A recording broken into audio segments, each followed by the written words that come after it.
Live by Alan Watts' rule, pretend everything will always work out.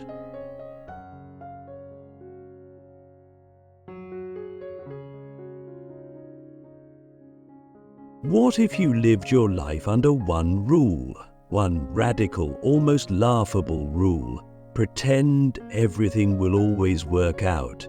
At first glance, it sounds like delusion, naive, irresponsible even. In a world where chaos is king, where wars rage, hearts break, bills pile up, and futures feel fragile, the idea of pretending that everything will be okay sounds like the kind of foolishness only someone too privileged or too disconnected could afford. But Alan Watts wasn't interested in fantasy. He was digging at something far deeper, far more unsettling, and strangely, more real than the realism we think protects us. He was asking us to reprogram the most foundational assumption we operate from every day, that life is inherently dangerous, uncertain, and hostile unless we constantly control it. Now pause. What if the opposite were true? Not just occasionally, but as a basic stance. What if the universe, this incomprehensible dance of stars and atoms and consciousness, wasn't something to be feared or tamed, but trusted? What if life wasn't a trap you had to outthink, but a process you had to surrender to? Alan Watts knew that our deepest suffering doesn't come from pain itself. It comes from our resistance to pain, from our obsession with control, from our desperate attempt to plan for every scenario, mitigate every risk, and predict every twist. We've been taught to believe that anxiety is the price of responsibility. But what if anxiety is actually the result of forgetting that we're part of something larger, something that doesn't need our constant worry to keep spinning? Click subscribe to this channel to get more profound insights. Pretending everything will work out is not about being passive. It's not about sitting back and hoping life spoils you. It's about how you orient your consciousness. It's about where you place your attention, your faith, your emotional energy. Watts asked a fundamental question. What kind of life unfolds when you start from trust instead of fear? Not blind trust in outcomes, but deep trust in the process. You see, when we panic, when we micromanage the future, when we try to outsmart life, we disconnect from the very intelligence that could guide us. It's like a dancer constantly checking their own feet. They forget to move with the music. But what if you just moved, knowing the floor would be there under your next step?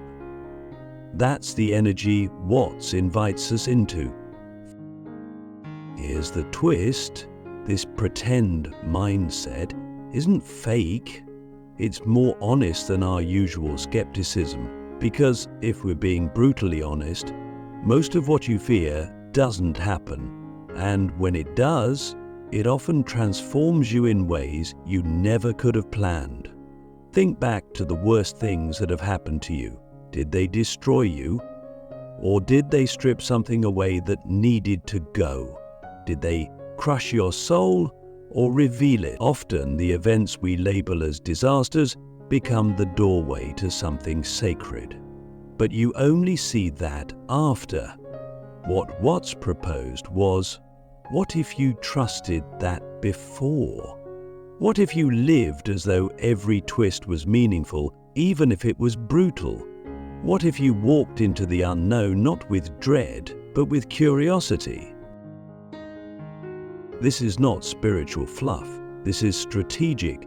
When you stop resisting life, you reclaim a kind of freedom no amount of success can buy.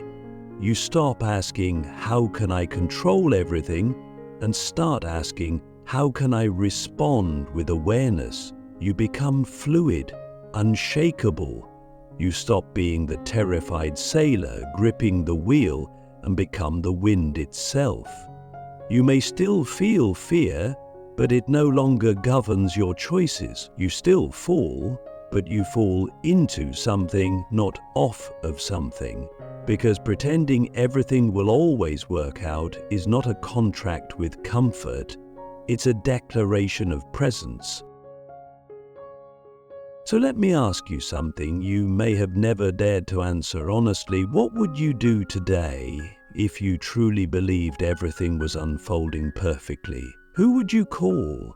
What would you stop worrying about? What would you begin? Not because it's guaranteed to succeed, but because you no longer need that guarantee to give it your full heart.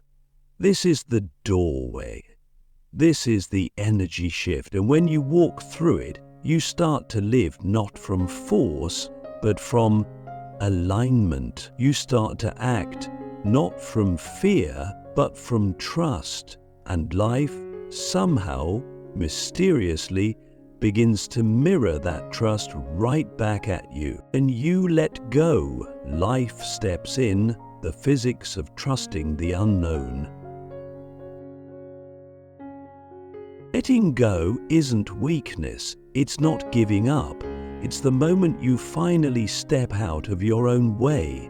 Most people think they're being rational by obsessively planning every detail, calculating every possibility, protecting themselves from every outcome. But the truth is, they're being controlled by fear. And fear, if you look closely, is just a refusal to surrender to uncertainty. Alan Watts saw it clearly. The more tightly we grip, the more we suffer. The more we demand control, the less alive we feel. Because life is not a machine that obeys commands. It's a living organism, a wild current. And when we stop trying to dam it up, we start to feel the sheer, astonishing momentum it already has. The physics of trusting the unknown begins with one shocking realization. You never had control to begin with. Not over time, not over death, not over other people's choices, not even over most of your own thoughts. But your ego, desperate for a role, makes you believe that if you worry hard enough, plan deep enough, and panic fast enough, you can keep disaster away. Yet disaster, ironically, is often born from that very rigidity. People break under pressure because they never learn to bend. People miss miracles because they're staring so hard at the path they planned that they don't see the path life opened beside them. So what does it mean to let go? It means choosing alignment over control. It means replacing resistance with receptivity. Imagine being in a river. You can paddle endlessly against the current, exhausting yourself trying to go upstream. Or you can surrender to the flow, not to be lazy, but to move in harmony with the direction life already wants to carry you. Letting go doesn't mean doing nothing. It means doing the right things with less resistance. It means flowing with precision instead of thrashing around in panic. And when you live that way, you start to notice something eerie. Life has a rhythm. And when you stop interrupting it, you fall into sync. There's a strange paradox that hits you once you begin to trust the unknown. You become more effective, not less. You stop chasing opportunities and they begin to appear. You stop obsessing over outcomes and somehow get better results. This is magic. It's physics. Because when you're not bogged down by fear, your perception sharpens. Your presence increases. You make decisions from clarity instead of desperation. You begin to sense what's real, what's fake, what's calling you, what's draining you. That sensitivity, that tune-in awareness, is what Watts was talking about when he said, life is not a problem to be solved, but an experience to be lived. We miss that experience when we're too busy analyzing the terrain instead of walking it. Here's a radical question. What if the next level of your life requires less doing and more being? What if the version of you that thrives isn't the one who grinds harder, but the one who finally stops resisting what is? We've been sold a version of ambition that's rooted in control, but real mastery doesn't look like tightening the grip. It looks like knowing when to release it, not because you're careless, but because you've grown wise enough to trust something larger than your own logic. And ironically, that kind of surrender requires the deepest strength. It's easy to control what's small. It takes courage to trust what's vast. Alan Watts wasn't asking you to be passive. He was daring you to live from a deeper center, to walk into uncertainty with your head high, your spirit open, your heart not armored but ready. Because once you stop fearing uncertainty, you realize it's not the enemy, it's the stage. The unknown is the only place life actually happens. Everything else, your past, your plans, your worries, is just a shadow. But the unknown? That's where love arrives. That's where truth reveals itself. That's where you meet yourself over and over again, each time more real than the last. So next time you're overwhelmed, ask, what am I trying to control right now that I could simply trust? And if I dared to trustfully, absurdly, fearlessly, what space would open up? Who would I become? What would I be free to experience? That question isn't soft, it's nuclear. Because when you live it, when you stop resisting and start listening, you don't just change your mood, you change your reality. The game only works when you stop trying to win, playing life like it's already yours. We've been tricked into treating life like a competition. From the moment we're born, we're taught to win grades, win praise, win promotions, win love, win status. We're taught that existence is a battlefield of scarce resources, and if you're not chasing, you're falling behind. But Alan Watts flips that entire model upside down. He invites us to imagine, what if life was never meant to be won? What if life is a game, not a war? And the only way to truly play it is to stop trying to conquer it. Because the moment you start needing to win, you've already lost. You've handed over your peace, your center, your joy to a finish line that will keep moving every time you approach it. Watts once said, "The meaning of life is just to be alive." It is so plain and so obvious and so simple, and yet everybody rushes around in a great panic as if it were necessary to achieve something beyond themselves. That's the modern condition, isn't it? This obsessive chase for something that will finally make us feel complete. But here's the problem. Chasing implies lack. It says, I'm not enough now, but maybe I will be later if I achieve more, do more, become more. And that illusion robs you of the only thing you ever truly had, the present. We've turned even spirituality into a race. Mindfulness apps that track your streaks, meditation practices used to optimize performance, self-love reduced to another task on your to-do list. But the essence of Alan Watts' message is this: you already have everything you're looking for. The point is not to acquire it, it's to remember it. The game isn't about building the perfect version of you, It's about playing as if you already are, not because you're faking it, but because you're finally waking up to the possibility that you were never broken in the first place. When you live like everything is already yours, something magical happens. You stop forcing things. You stop manipulating outcomes. You stop being desperate for certainty or validation or applause, and instead, you begin to live from a place of play, of curiosity, of creativity. That's what Watts meant when he said, "Life is musical in nature, not a journey with a serious destination, but a dance, performance, a game."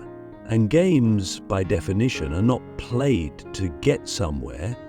They're played for the joy of the play itself. Here's the deep twist most people miss. When you stop trying to win life, you start winning in ways that actually matter.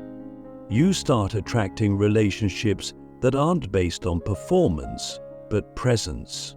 You create work that's not built on fear, but on flow. You stop overthinking every move and instead start moving from instinct, from heart, from rhythm. And people notice, not because you're louder, but because you're more real. And realness, authenticity, always resonates more deeply than effort. Think of it like this. The child playing in the mud is fully alive. They're not trying to impress anyone. They're not building a resume. They're immersed in the now, not because it's useful, but because it's everything. That's not immaturity, that's genius. The adult who remembers how to play without needing to prove anything, that person becomes unshakable. Because they're no longer trapped by the scoreboard. They've transcended it. They're not playing to win, they're playing because the play itself is sacred. Let me ask you something piercing. What would change if you stopped chasing success and started playing your life like it's already yours? How would you walk into a room if you weren't trying to impress anyone, but simply to be there, fully, unapologetically? What decisions would you stop postponing if you no longer needed them to secure your future, but simply chose them for the joy they brought now?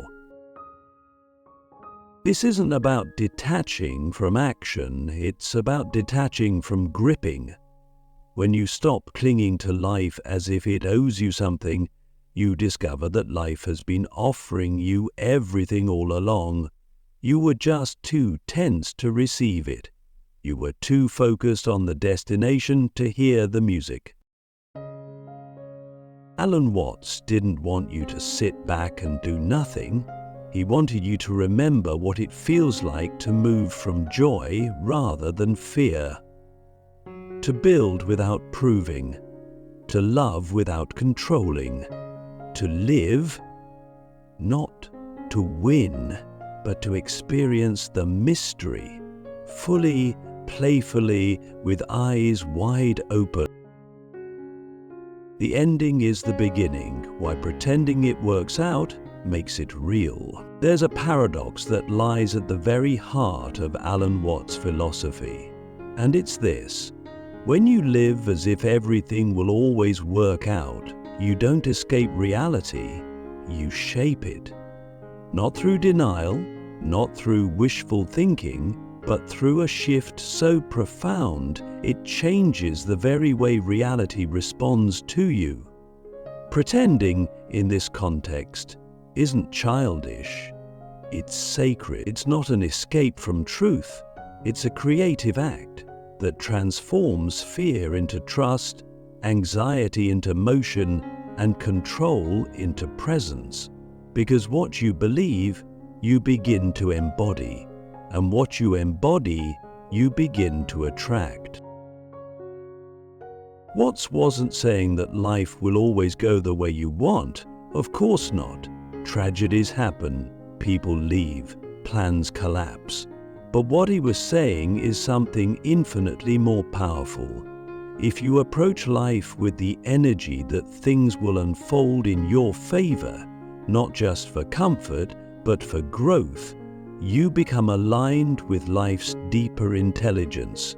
You stop being reactive and start becoming creative. You see every ending as a door, not a death. And when you can do that, even the worst storms can't steal your peace. This is the final and most revolutionary layer of pretending everything will work out. Eventually, it stops being pretending. It becomes a self-fulfilling prophecy. You begin to move, speak, choose, and love as though you are supported by the universe, and that confidence, that lightness, is magnetic. Opportunities open because your energy no longer carries the weight of desperation. Relationships deepen because you're not gripping people out of fear. Creativity flourishes because your inner critic no longer runs the show. You're not performing for approval. You're dancing with existence.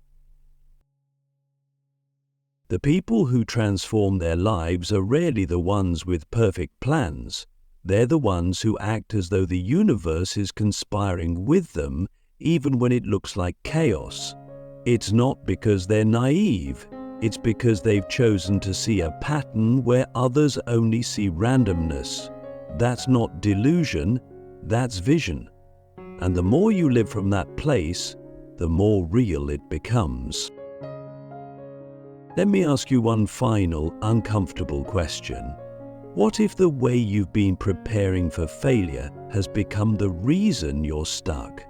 What if your caution, your control, your realism, while logical, has closed the very doors that wild, irrational trust could have opened? And what if, for once, you stopped asking, what if it all goes wrong, and asked, what if this is exactly what's meant to happen for my highest growth? What would shift? Because here's the ultimate truth. Life is not asking you to have all the answers. It's asking you to show up, to trust just enough to take the next step, and the step after that. And in doing so, you find that pretending everything will work out isn't about believing in perfection. It's about believing in your resilience, your adaptability, your ability to meet life, not with clenched fists, but with open hands.